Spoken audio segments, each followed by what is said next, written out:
Salam sejahtera bagi kita semua. Perkenalkan, nama saya Fadriani Manurung dengan NIM C0E02104 dari Prodi Keuangan Daerah, Fakultas Ekonomi dan Bisnis. Di sini saya akan mempresentasikan mata kuliah perpajakan dengan materi tentang gambaran umum tentang PPN, PPNBM, PBB, BPHTB, dan bea materai. Baiklah, langsung saja ke materi yang pertama, yaitu PPN. Membayar pajak pertambahan nilai atau PPN merupakan pajak yang dikenakan pada setiap transaksi jual beli barang atau jasa dalam negeri oleh wajib pajak orang pribadi, wajib pajak badan, dan pemerintah. Dalam bahasa Inggris, PPN biasa disebut Value Added Tax atau VAT atau Goods and Service Tax atau GST. PPN bersifat objektif, tidak kumulatif, dan termasuk jenis pajak tidak langsung. Dimaksud tidak langsung artinya pajak tersebut disetorkan oleh pihak lain. Dalam hal ini, pedagang bukan penanggung jawab pajak, atau dengan kata lain, konsumen akhir yang menjadi penanggung pajak tidak menyetorkan langsung ke kas negara. Tarif pajak pertambahan nilai atau PPN. Besaran tarif PPN pada umumnya sebesar 10% untuk penyerahan dalam negeri. Sementara pada ekspor BKP berwujud maupun tidak berwujud dan ekspor JKP dikenakan tarif PPN khusus 0%. Tarif PPN sebesar 10% dapat berubah menjadi paling rendah sebesar 5% dan paling tinggi sebesar 15% sebagaimana diatur oleh peraturan pemerintah. Materi selanjutnya bagian B, PPNBM. Langkah pajak barang mewah PPNBM yakni pungutan tambahan setelah atau di samping pajak pertambahan nilai atau PPN dan PPNBM. Itu sebabnya dalam pengertian PPNBM, pajak ini bukanlah pajak yang dapat dikreditkan sebagaimana yang berlaku pada pajak PPN. Tarif PPNBM dikenakan yakni pada saat impor barang kena pajak atau BKP yang termasuk mewah atau saat penyerahan BKP mewah yang dilakukan oleh pengusaha yang merupakan produsen atau pabrikan dalam negeri dari BKP yang tergolong mewah tersebut. Perbedaan lainnya, PPN adalah pajak tidak langsung karena langsung dipotong saat transaksi dan ditanggung oleh konsumen atau pembeli. Materi selanjutnya bagian C, yaitu PBB.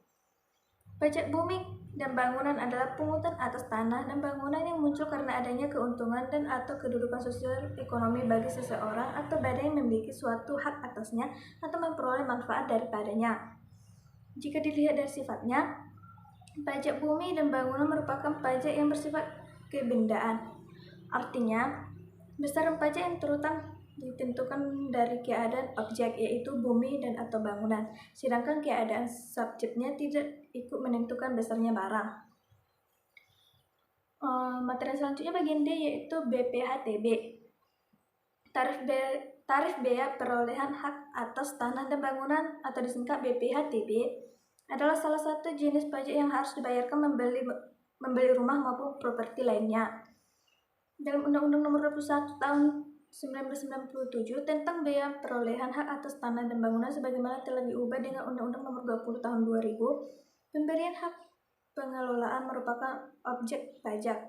Dikenakannya hak pengelolaan sebagai objek pajak adalah karena penerima hak pengelolaan memperoleh manfaat ekonomis dari tanah yang dikelolanya. Subjek pajak yang wajib dikenakan BPHTB adalah orang pribadi atau badan yang memperoleh hak atas tanah dan atau bangunan. Sesuai aturan, tarif pajak yang dikenakan yang ditetapkan sebesar 5%. Menurut Perda Nomor 18 Tahun 2010 Pasal 7 Ayat 1, besarnya pokok bea perolehan hak atas tanah dan bangunan BPHTB yang terhutang dihitung dengan cara mengalihkan tarif sebagaimana dimaksud dalam besar pengenaan pajak setelah dikurangi nilai perolehan objek pajak tidak kena pajak atau NPOP-TKP. Sementara itu, menurut Peraturan Pemerintah Nomor 34 Tahun 2016, besarnya pajak penghasilan dan pengalihan hak atas tanah dan atau bangunan sebagaimana dimaksud dalam pasal 1 ayat 1 huruf A adalah sebesar yang pertama 2,5%, dari jumlah bruto nilai pengalihan hak atas tanah dan atau bangunan. Selain pengalihan hak atas tanah dan atau bangunan berupa rumah sederhana dan atau rumah susunan sederhana yang dilakukan oleh wajib pajak yang usaha pokoknya melakukan pengalihan hak atas tanah dan atau bangunan. Dan yang kedua 1%. Dari jumlah bruto nilai pengalihan hak atas tanah dan atau bangunan berupa rumah sederhana dan rumah susun sederhana yang dilakukan oleh wajib pajak yang usaha pokoknya melakukan pengalihan hak atas tanah dan atau bangunan. Poin yang ketiga 0%.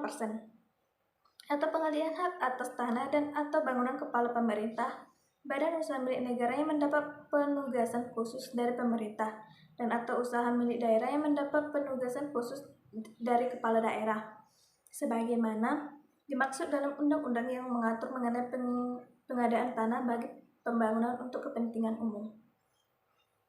Materi yang selanjutnya bagian E, biaya materai. Menurut Perda Nomor 18 Tahun 2010 Pasal 7 Ayat 1, besarnya pokok biaya perolehan hak atas tanah dan bangunan atau BPHTB yang terutang dihitung dengan cara mengalihkan tarif sebagaimana dimaksud dalam dasar pengenaan pajak setelah dikurangi nilai perolehan objek pajak tidak kena pajak atau NPO-TKP. Jika nilai perolehan objek pajak atau NPOP tidak diketahui atau lebih rendah daripada NJOP yang digunakan dalam pengenaan PBB pada tahun terjadinya perolehan, maka besaran pokok BPHTB yang terutang dihitung dengan cara mengalihkan tarif dengan NJOP setelah dikurangi NPO-TKP. Jadi kesimpulan dari presentasi ini, dari pembahasan tersebut bisa disimpulkan beberapa hal sebagai berikut.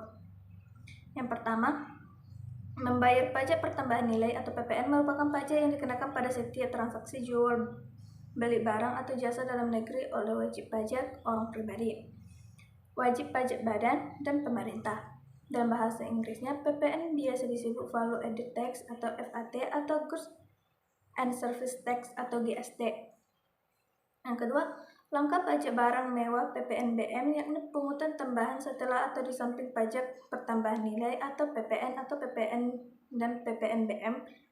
Itu sebabnya dalam pengertian PPNBM, pajak ini bukanlah pajak yang dapat dikreditkan sebagaimana yang berlaku pada pajak PPN. Yang ketiga, pajak bumi dan atau bangunan adalah pungutan atas tanah dan atau bangunan yang muncul karena adanya keuntungan dan atau kedudukan sosial ekonomi bagi seseorang atau badan yang memiliki suatu hak atasnya atau memperoleh manfaat daripadanya. Sekian presentasi hari ini. Semoga dapat bermanfaat bagi kita dan saya tutup. Sekian dan terima kasih.